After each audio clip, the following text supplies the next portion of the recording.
President Joe Biden announces another $2.5 billion in additional military assistance to Ukraine, using his final weeks in office to bolster the country. Here's One America's Daniel Baldwin. Clearly still in the giving Christmas spirit, President Joe Biden and his outgoing administration are sending a $2.5 billion military aid package to Ukraine. In a statement on Monday, Biden said the United States will continue to work relentlessly to strengthen Ukraine's position in this war over the remainder of my time in office. Retired Air Force Colonel Rob Maness joins us right now. Sir, we appreciate you joining to talk about this. In addition, Treasury Secretary Janet Yellen will be dispersing $3.4 billion in budget aid to Ukraine. This is certainly coming at the very last minute, given that the Biden administration will be no longer in 3 weeks or so. What do you make of the latest aid packages that are being sent over there? You know, doesn't really matter what I make of it, Daniel. What really matters is when you look at the videos coming out of Western North Carolina today on the tweets that are talking about this $2.5 billion in aid, and you see the devastation that still exists there. It's ridiculous that we continue to throw this money down this national security rat hole. Why not just put a hold on everything until the Trump administration comes in and has a chance to do a review and make sure that the dollars are going to where they absolutely need to be and that they're not going, more importantly, where they shouldn't be going.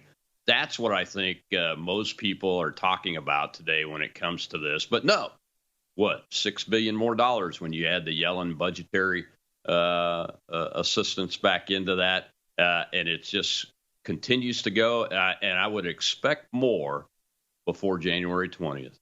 Colonel, do you view this as intentionally sabotaging the incoming Trump administration from the outgoing Biden administration? They know that the Trump administration does not view the war in a similar manner as they do. They understand that the Trump administration will likely be looking to try to find a way to get a ceasefire, a peace deal, a long-term peace deal between the two countries. Is this just a way to make that more difficult for the incoming president? Oh, it absolutely is. You know, as you know, these things tend to get a life of their own the more embedded that one nation becomes in another nation's wars. And the way the United States and NATO are doing this is through the billions of dollars in assistance, the material that's been given. I'm not going to say sold because they'll never pay for it, been given to Ukraine, the production capability that the United States doesn't have, and everything it's making when it comes to things like 155 millimeter artillery shells is going into the war effort in Ukraine. And what Biden's hope is that the United States will be so embroiled in this that it'll be extremely difficult for President Trump to turn it off. The question is, can President Trump fulfill his promise as the deal maker in the art of the deal to be able to get this fighting stopped in a ceasefire and then a long-term peace deal to follow on after that? I think he's still got the opportunity to do it, but it will become increasingly more difficult as time goes by. And look, on the budgetary assistance, we're paying pensions for Ukrainian government employees. Heck, we don't even do that in our own country, pay for government employees' pensions reliably sometimes because, we're always coming up on the shut the government down deal, and that has an impact on government employees.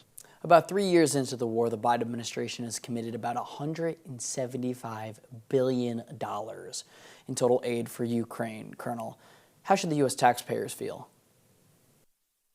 They should feel robbed. Is how they should feel, especially if they live in places like Western North Carolina or in Florida where Hurricane Milton hit, which is still in a pretty hard hit area too. When you have organizations like FEMA saying, hey, we're not going to help you if you have a certain type of political sign in your yard or on your car.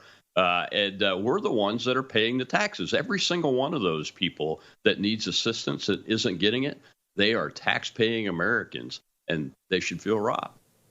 Retired Air Force Colonel Rob Maness, sir, we appreciate you joining on One American News. Merry Christmas. Happy New Year's. Thank you so much. Merry Christmas and Happy New Year.